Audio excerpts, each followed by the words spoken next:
Extinction Rebellion, like, we look like a bunch of radicals and with our kind of pinned up things, and we look like punks or something when we're on the streets. But a citizens' assembly, to me at least, it's not that radical at all. It's an evidence-based democratic solution. It makes perfect sense, actually.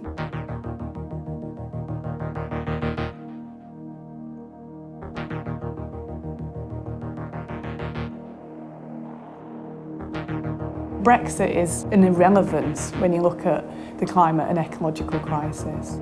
The democracy we have right now is essentially deeply flawed.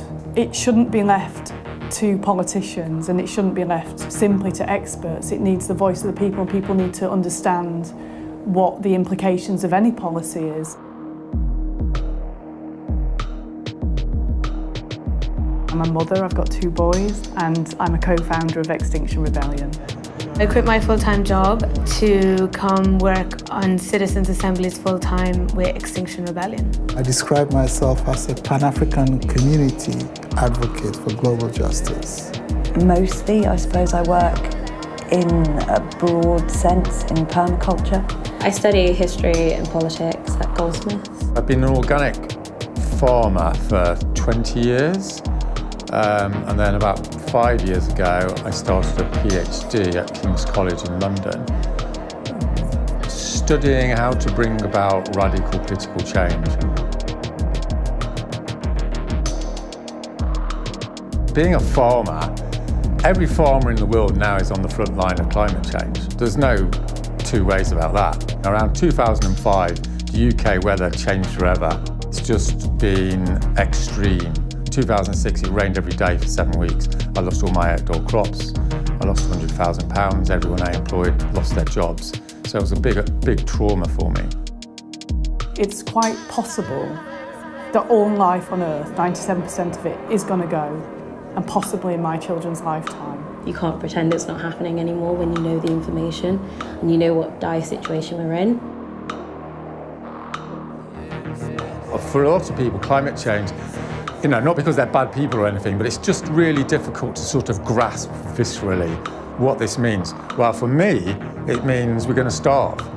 There's no 2 ways about this. We're going to starve because, if you can't grow food because it's rained for 7 weeks, that's it. There's no plan B.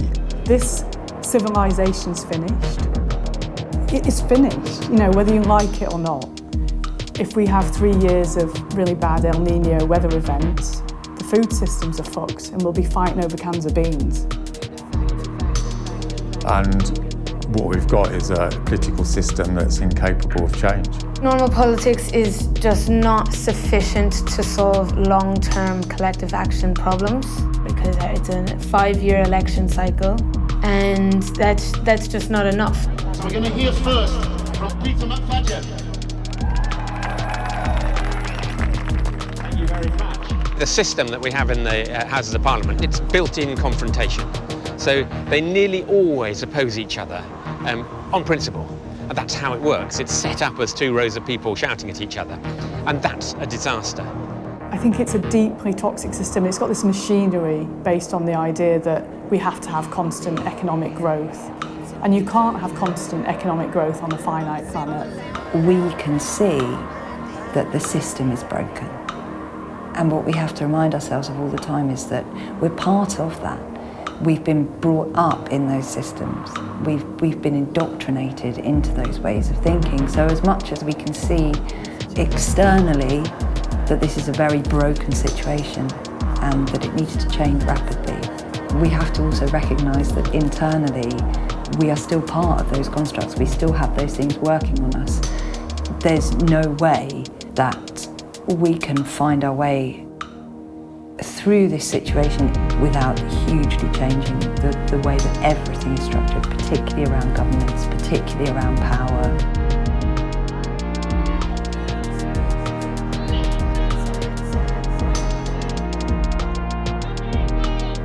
In Britain, in Europe, in Africa, anywhere in the world, I have no faith that these governments will positively respond with the urgency to take the measures that must be taken right now to save humanity and the planet. This is not a political movement. This is a movement of humanity. That's what Extinction Rebellion is putting its money on, which is to create an assembly where people can look at climate change without the influence of the fossil fuel companies, without the influence of having to run for office and go with the herd, and just go, okay, what's happening here? And we can make a prediction, can't we, that after about half an hour, they're all going to be shitting themselves, if they weren't already. And then you can bet that they'll go, yeah, we've got an emergency situation. No question about it. Let's get on with it. Transform the economy in the next few months. So Citizens Assembly brings together a randomly selected group of citizens, somewhere between 50 and about 150. So it's very easy once you get over about 50 people to make sure that they are a diverse group who have the age characteristics, the gender characteristics, the geographical characteristics, the class characteristics of broader society. That's very easy to do. And they're brought together, and over a period of time, they're facilitated to learn, to deliberate, and to come to decisions and recommendations. The fact that Extinction Rebellion is demanding a citizens' assembly on the climate and ecological emergency is really what makes it unique. We're not trying to assert our will on anyone else, and we're not just crying out for action. We're crying out for a very specific thing. We're crying out for the UK public to have a say on how they respond to this emergency. The actual rebellion rests on how far we can advance democratization, how far we can bring humanity back to the practice more of direct democracy. You can feel this is different. Although people see radicalism as a bad thing, in the way that we need to change, we do need a radical change to actually reverse the damage that we've caused. I don't want to get arrested, especially being black and a lot of my friends being people of colour as well. But if I do get arrested, I've come to peace with the fact of getting arrested, because once you break through that social stigma, it's fair game.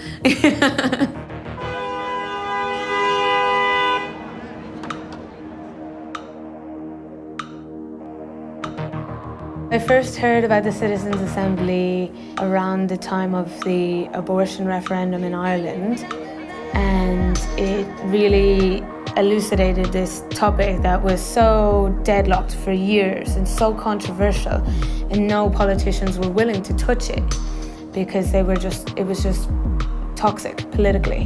What's really important about citizens' assemblies is that they aren't run directly by government. Government may give them a task, it may sponsor the assembly, but the assembly is organised by an independent, trusted organisation, typically a civil society organisation, and the facilitators working in that citizens' assembly are independent. They are not civil servants, they have no connection with government. These are people who have spent their lives developing these kind of facilitation skills. Most of the deliberation actually happens on small tables of around 10 people. And this is where the facilitators are able to ensure that those who like to speak most are actually calmed down, and those people who tend not to contribute actually get a chance to contribute. And the studies that we've done where citizens' assemblies have been run really effectively, the talking time is almost equal across gender, across class, across ethnicity, and you don't see that in any other political institution. If you give this to normal people, a bus driver in Glasgow, a caterer in Basingstoke, they're going to get it. No matter how old you are, you should take action. For me, the notion of a citizens' assembly it's not some technical fix. For me, it's a profound change in the metaphysics of politics. If that doesn't sound too grand. And of course, it's not like new. This is the whole basis of the jury trial. The jury trial is an institution that has been going for, thousands of years. And why is it? It's because you have to get people that are independent, right? And how do you get people that are independent? You select people by chance. Resources save a belief in the moral rightness of their cause. Our job as Extinction Rebellion is to create that political space whereby the people can decide for themselves through the transmission system, as it were, of a citizens' assembly. And that's why we're going out on the streets. So the government will say, well, what do you want? And we'll say, we want the citizens' assembly to decide what's going to happen on climate change. And they're going to do a report, and you are going to make sure it happens. And if you don't, that's the end of your institution, because the nation comes before the politicians and the corrupted class. Poof. I'm still here because I feel like I can make a change. I'm still here because I see this working. My hope is that in 50 years' time, people look back and say, what were they thinking of when they were writing to their MP? So my daughter is 5. 50 years from now, she'll be nearing her 56th birthday.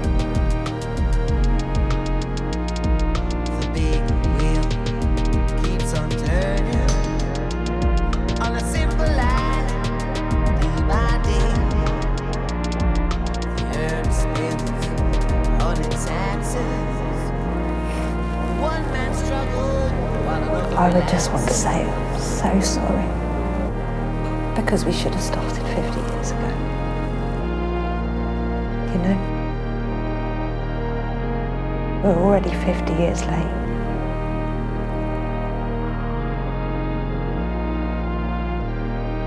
I hope we can do